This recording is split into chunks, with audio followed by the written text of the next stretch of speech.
సంవత్సరాల తరబడి ఎన్ని మందులు వాడినా మీ మోకాల నొప్పులు తగ్గట్లేదా? ప్రాణ పెయిన్ క్లినిక్ లో అత్యాధునిక చికిత్స. స్కూల్ జీవితంలో నాటకాలన్నా పాటలన్నా పిచ్చి. సినిమా నిర్మాణంలోనూ తన మార్కు చూపించిన రామోజీ. టాలీవుడ్ కు ఎంతో మంది నటుల పరిచయం. ఓ సినిమాలో జడ్జిగా నటించిన రామోజీరావు. ఇంతకీ ఆయన నటించిన ఆ సినిమా ఏంటి?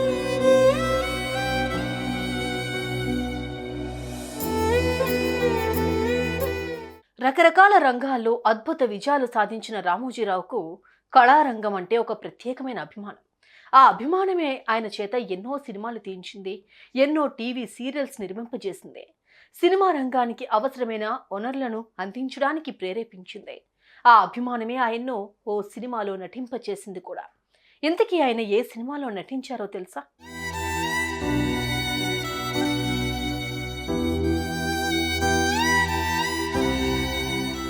ప్రకటనల రంగంతో ప్రస్థానం ప్రారంభించి ప్రభుత్వాలకు, పాలకులకు పాలనలో దిశానిర్దేశం చేయడం ద్వారా సామాన్యుడి వెనుక సైనికుడిలా నిలిచిన రామోజీరావుకు కళలన్నా, కళాకారులన్నా తెలియని అభిమానం. రోజంతా కష్టపడి పనిచేసి సంధ్యవేళ సేద తీరే సామాన్యుడికి వినోదం అందించడం ద్వారా ఆ కష్టాన్నంతా మరిచిపోయేలా చేయాలన్న ఆయన ఆలోచన సినిమా నిర్మాణ రంగం వైపు దృష్టి మరల్చింది. సరిగ్గా 40 ఏళ్ల కిందట శ్రీవారికి ప్రేమలేఖ సినిమాతో ఉషా కిరణ్ మూవీస్ సినిమా రంగంలోకి ఎంటర్ అయింది. కుటుంబ సంబంధాలు గొప్పదనాన్ని వివరిస్తూ అందుకు వినోదాన్ని జత చేస్తూ సాగే కథనాలకు ఆయన ఓకే చెప్పేవారు. స్ఫూర్తిదాయకమైన కథనాలను ప్రోత్సహించేవారు.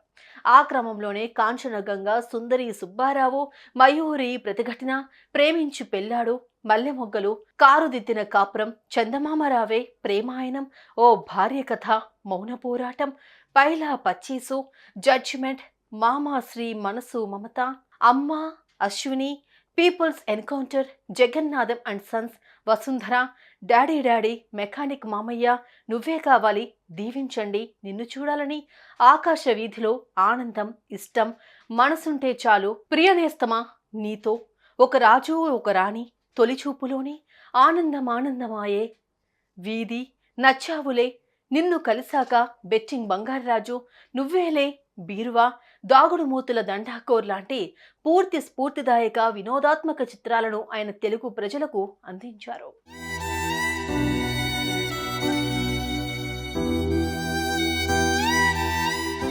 శ్రీవారికి ప్రేమలేఖ, మౌన పోరాటం, మయూరి ప్రతిఘటన, అశ్విని, పీపుల్స్ ఎన్కౌంటర్, నువ్వే కావాలి లాంటి చిత్రాలు ఆయన సినీ నిర్మాతగా ఆయన ప్రస్థానంలో నిలిచిపోయిన మైలురాళ్లు.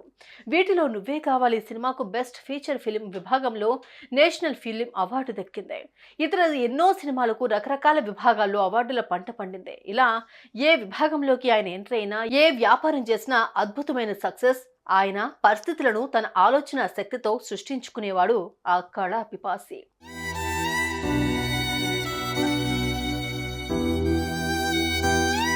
కళారంగాల పట్ల ఆయనకున్న మమకారంతోనే సినిమాలు తీయడమే కాదు, సినిమాలు తీసేవారికి వనరులు చేకూర్చాలి అన్న ఆలోచనతో తను ఎంతో ఇష్టపడి తయారు చేసుకున్న రామోజీ ఫిలిం స్టూడియోలో సినిమా ప్రొడక్షన్కు కావాల్సిన ప్రతి అవసరాన్ని అందించే విధంగా ఏర్పాట్లు చేశారు. కథ సిద్ధం చేసుకుని, యాక్టర్లను సెలెక్ట్ చేసుకుని, డబ్బు పట్టుకుని ఫిలిం సిటీలోకి ఎంటర్ అయితే బయట ప్రపంచంలోకి ఒక్క అడుగు వేయకుండా మొత్తం చిత్రాన్ని అక్కడే సిద్ధం చేసుకుని ఫిలిం రీళ్లు తీసుకుని బయటకు వెళ్లేంతగా అన్ని వనరులను సిద్ధం చేసిన ఘనత రామోజీరావు సొంతం చేసుకున్నారు.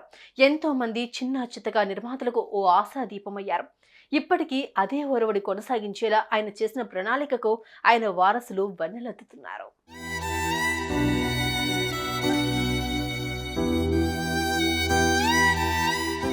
ఎంత గొప్ప పనులు చేసినా, ఎంతటి అద్భుత విజయాలు సాధించినా సరే ఇది నా గొప్ప అని చెప్పుకునేందుకు ఇసుమంత కూడా ఇష్టపడని రామోజీరావు కళ పట్ల ఉన్న మమకారంతోనే కాబోలు ఓ సినిమాలో నటించారు. స్కూల్లో చదివే నాటి నుంచే నాటకాలు, సాంస్కృతిక కార్యక్రమాల్లో పాల్గొనే అలవాటున్న ఆయన 1978లో ప్రముఖ దర్శకుడు, నిర్మాత యు విశ్వేశ్వరరావు నిర్మించిన మార్పు అనే సినిమాలో రామోజీ న్యాయమూర్తి పాత్ర ధరించారు. అప్పట్లో అదో పెద్ద సెన్సేషనల్ వార్తైంది. అతిథి పాత్రలో నటించినా కూడా రామోజీరావు ఫోటో సినిమా పోస్టర్ల మీద కూడా ప్రత్యక్షమైంది.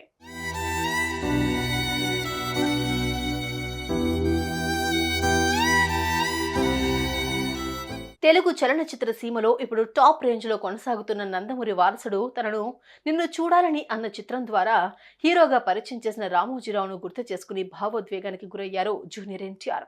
ఆయన లేని లోటు సినిమా పరిశ్రమకు తీరని లోటంటూ వెల్లడించారు.